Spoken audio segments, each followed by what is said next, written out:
Reddit pregunta. Personas que arruinaron su vida, ¿cuál es su historia? Esteroides. Me arruinó por completo el cuerpo. Tengo 38 años y parezco de 70.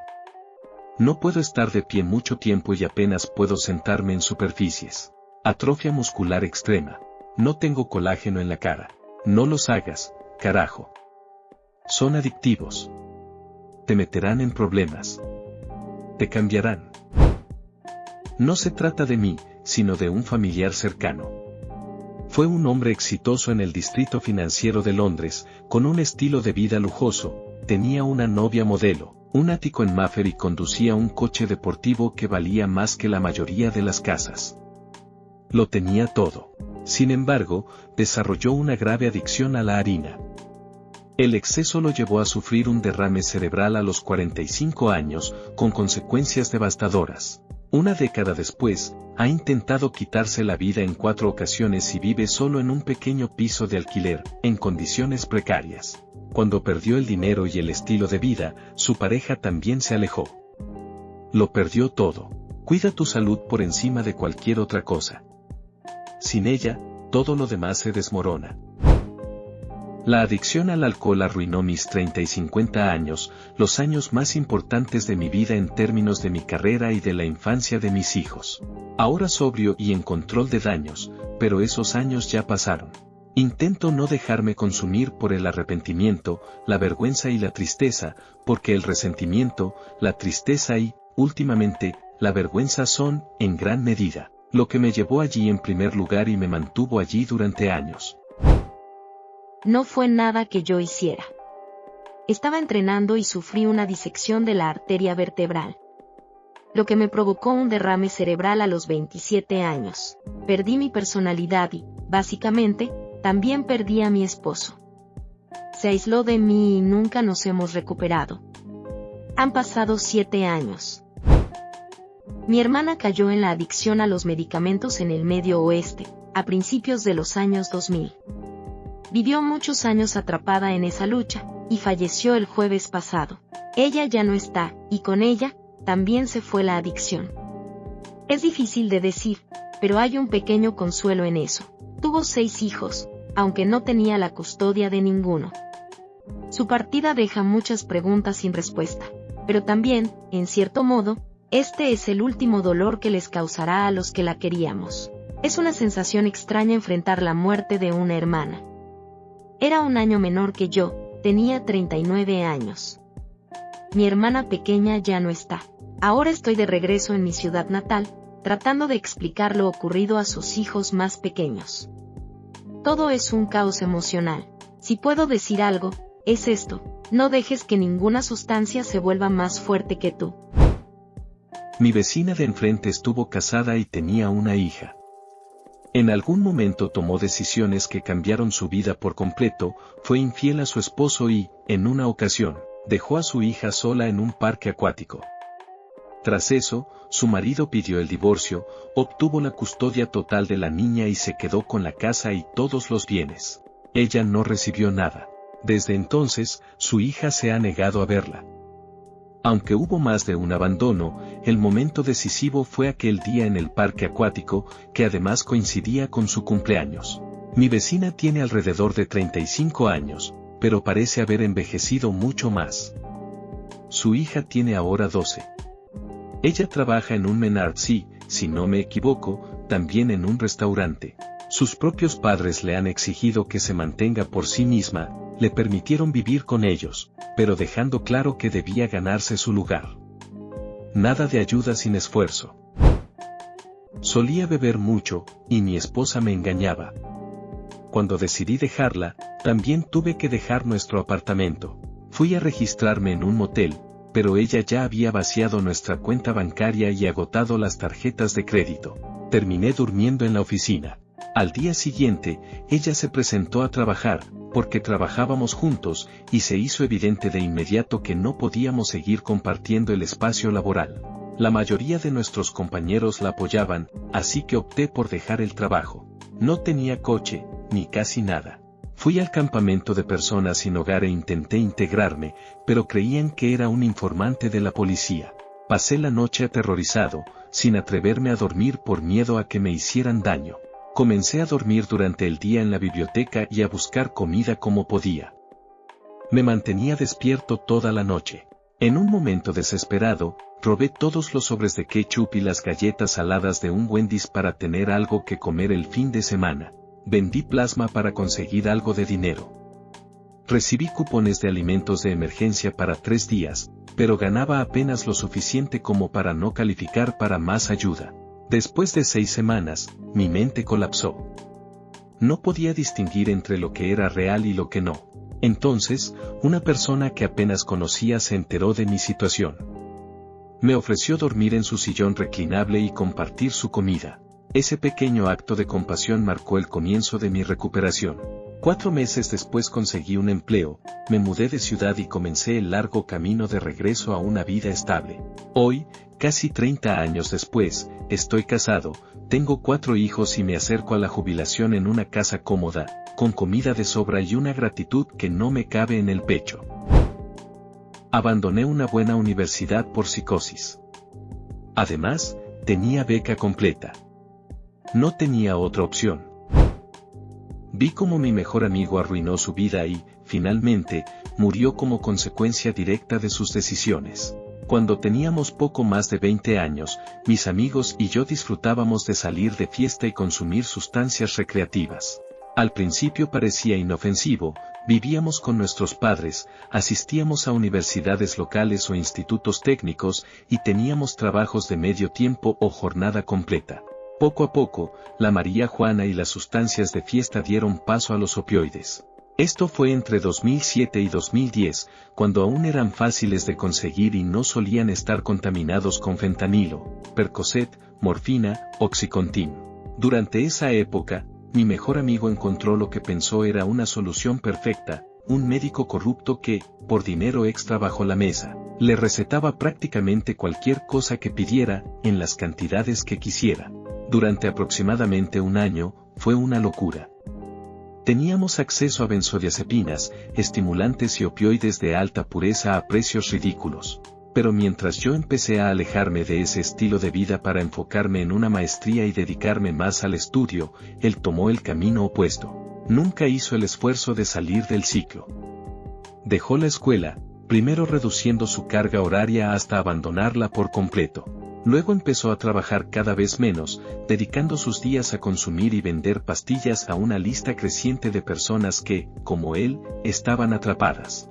Mientras yo iba dejando el consumo, cada vez menos atractivo por sus efectos negativos, él se sumía más en la adicción. Ya no era una etapa. Era su vida entera. Después de mi maestría, me mudé para hacer un doctorado. Perdimos el contacto, salvo por alguna llamada ocasional. Años después, me escribió para contarme que su madre estaba gravemente enferma y que no le quedaban muchos meses de vida. Pero pronto cambió el tema y empezó a entrar en pánico por la posibilidad de perder el seguro médico que tenía a través de ella. La preocupación no era tanto por su salud, sino por cómo conseguiría las pastillas una vez que se quedara sin cobertura. Poco después del funeral de su madre, dejó de responder. Tiempo después me llamó desde un número desconocido. Hablamos largo rato. Me contó que su familia había falsificado la firma de su madre antes de su muerte para evitar que él heredara la casa. Decidieron venderla para cubrir gastos médicos y lo echaron. Sin hogar ni seguro, y con una adicción fuera de control, terminó viviendo en su coche y consumiendo fármacos. En esa conversación traté de ayudarlo, le conseguí información sobre un programa gratuito de internación con desintoxicación médica supervisada. Me agradeció la ayuda, pero me dijo que todavía no estaba listo para dejarlo. Le pedí que me llamara cuando estuviera preparado, que no se alejara. Fue la última vez que hablamos. 4 meses después, supe que lo habían encontrado muerto fuera de una tienda. No fue una sobredosis fulminante, sino una combinación de complicaciones por el uso prolongado de sustancias y el deterioro de su salud. Una muerte lenta, cruel y evitable. Él no era una mala persona. Solo perdió el rumbo y no supo cómo volver. Se hundió tan profundamente que ya no pudo salir. O no quiso ver que aún podía hacerlo, hasta que fue demasiado tarde. Durante más de 5 años gasté los $5,000 mensuales que ganaba y acumulé una factura de tarjeta de crédito de $30,000 en alcohol, chambeadora sin ropa, puros, ropa, vacaciones y fiestas. Tuve un episodio maníaco que me dejó sin trabajo, me mudé de nuevo a casa, sin amigos y sin dinero y una orden de restricción muy merecida, jajaja, siempre estaré a favor de la medicación antipsicótica. Desde muy pequeño solía frotarme los ojos constantemente por culpa de las alergias estacionales. Alrededor de 2012, cuando tenía apenas 13 años, noté que mi vista comenzaba a deteriorarse rápidamente. No fui al oculista por vergüenza, no quería usar gafas y, sinceramente, me preocupaba que no me quedaran bien. Con el paso de los años, mi visión empeoró tanto que apenas podía reconocer caras familiares a cierta distancia. Finalmente, en 2016 decidí acudir a un especialista. El diagnóstico fue queratocono. Me sometí a una cirugía de cross-linking corneal, CXL, en 2017, un procedimiento que detiene la progresión de la enfermedad, aunque no la cura ni mejora la visión existente. Hoy en día, mi vista sigue siendo muy limitada. Las gafas no me sirven y solo puedo ver bien con lentes RGB o esclerales. Aún así, aunque no llego al 20/20, mi visión es casi normal, y eso me llena de gratitud. Mi ojo derecho tiene una graduación de -5, y el izquierdo de -10. Desde el diagnóstico, no me he frotado los ojos ni una sola vez en casi 10 años. Aunque no ha sido fácil, la vida es buena, y podría haber sido mucho peor. Así que un consejo, no se froten los ojos. Puede parecer inofensivo, pero no lo es. Si no tienes cuidado, podrías terminar viendo 20 lunas en el cielo en lugar de una. Edito para añadir, quiero agradecer profundamente al NHS de Inglaterra y al Hospital Oftalmológico Moorfields por cubrir todos los gastos y realizar la cirugía completamente, gratis. Me enviaron a casa con una bolsa llena de medicamentos, también sin coste alguno. Sigo asistiendo a controles cada 6 meses, y nunca he tenido que pagar ni un centavo. De no haber sido por ellos, el tratamiento podría haber costado unas 10,000 libras. El juego. Es mi culpa, pero me ha arruinado la vida. No me obligué a seguir trabajando durante el embarazo. Tenía amenazas de parto prematuro casi todas las semanas, múltiples hospitalizaciones, y ya era un embarazo de alto riesgo debido a mi edad. A pesar de todos los esfuerzos, mi hijo nació sin vida 10 días antes de la fecha prevista. Menos de un año después, fuimos desalojados. Perdimos nuestro apartamento, la mayoría de nuestras pertenencias, y también a nuestras mascotas. Me atrasé demasiado con el alquiler intentando priorizar mi salud y la del bebé, y no pude ponerme al día. Lo perdí todo, tratando de salvar una vida que, al final, se nos fue de todos modos. Me siento fatal. Lloro mucho.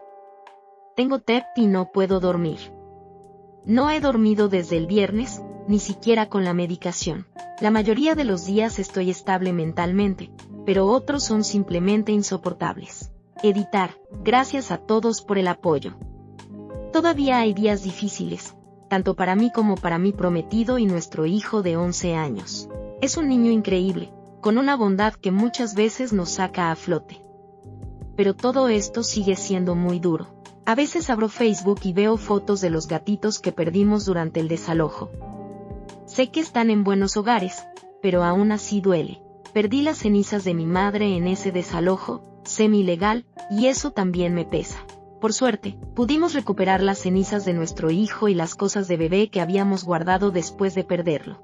Ha sido un año devastador.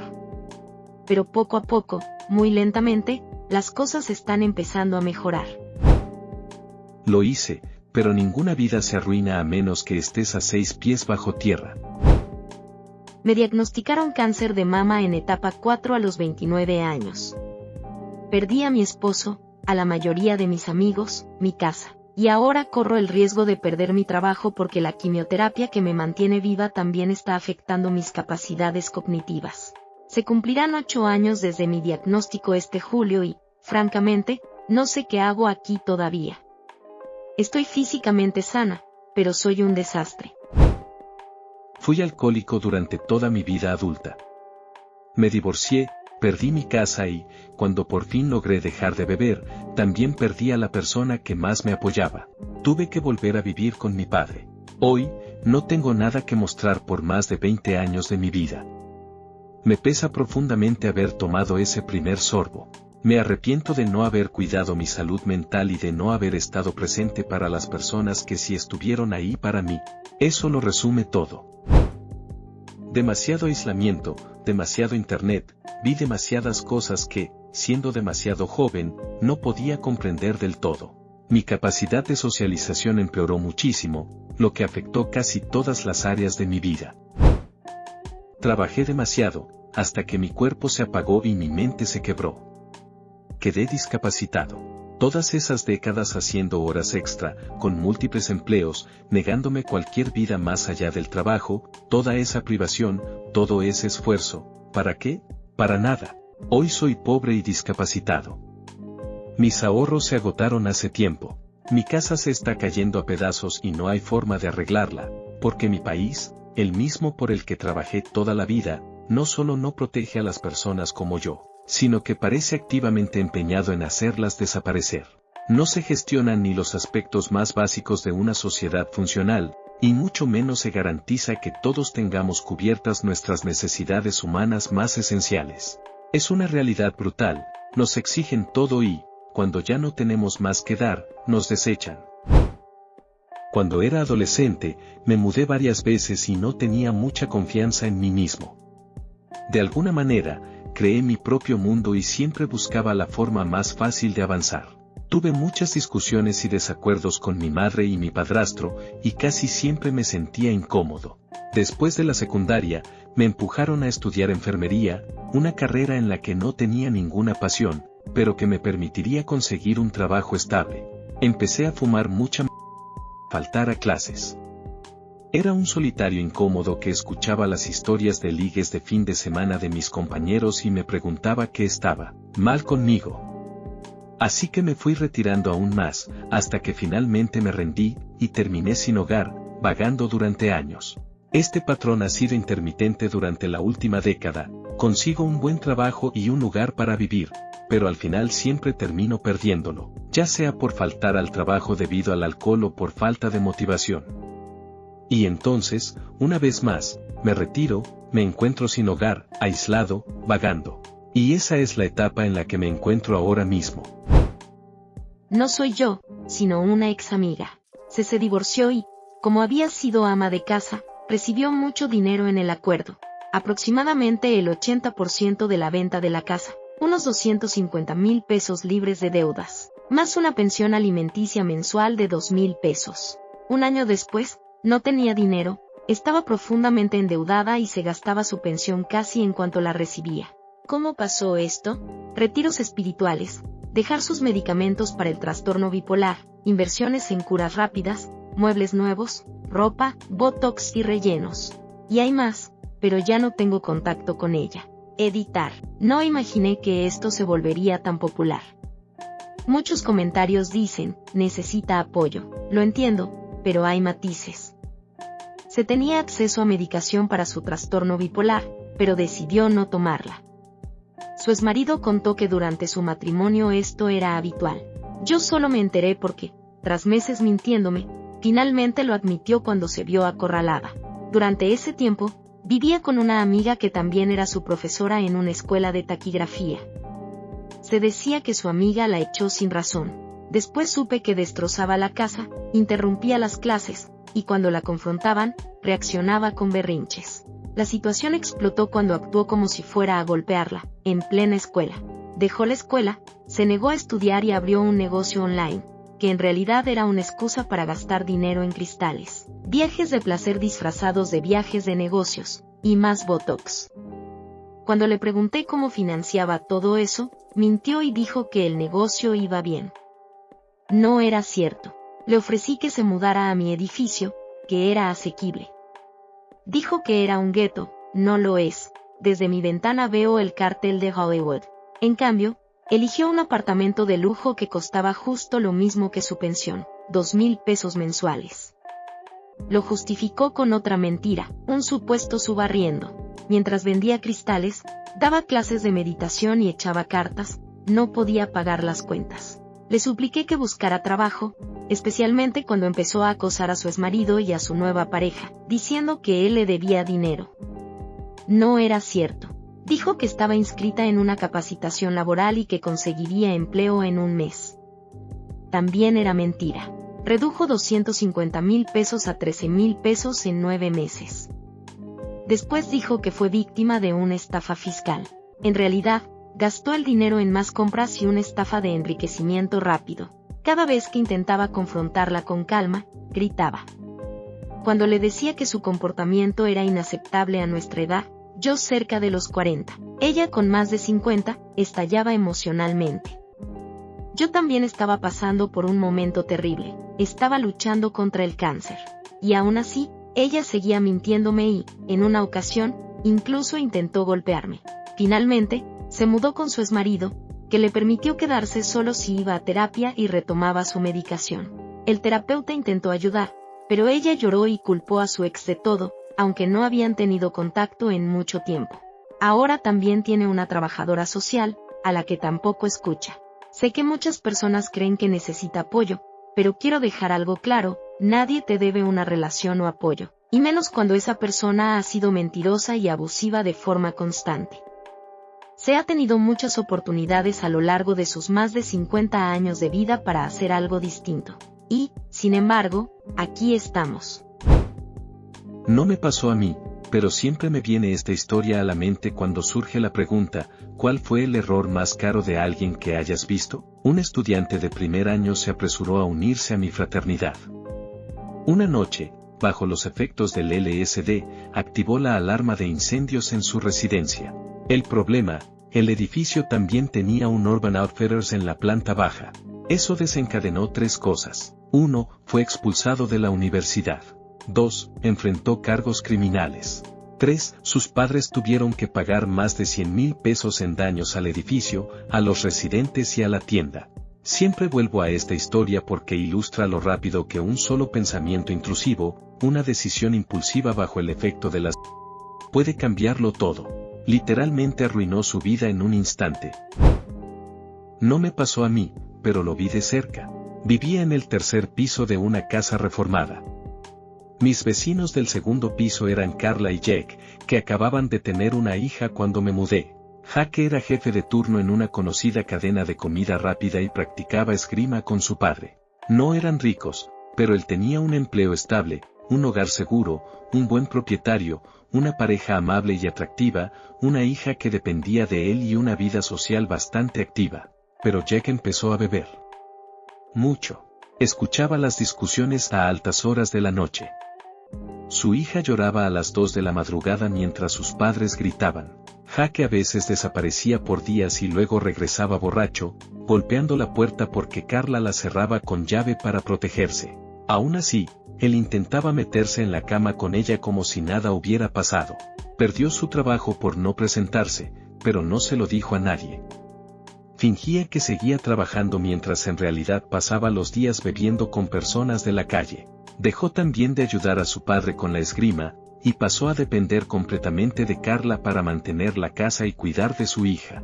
Intentó inscribirse para recibir asistencia social, pero nunca asistía a las citas, siempre terminaba bebiendo antes.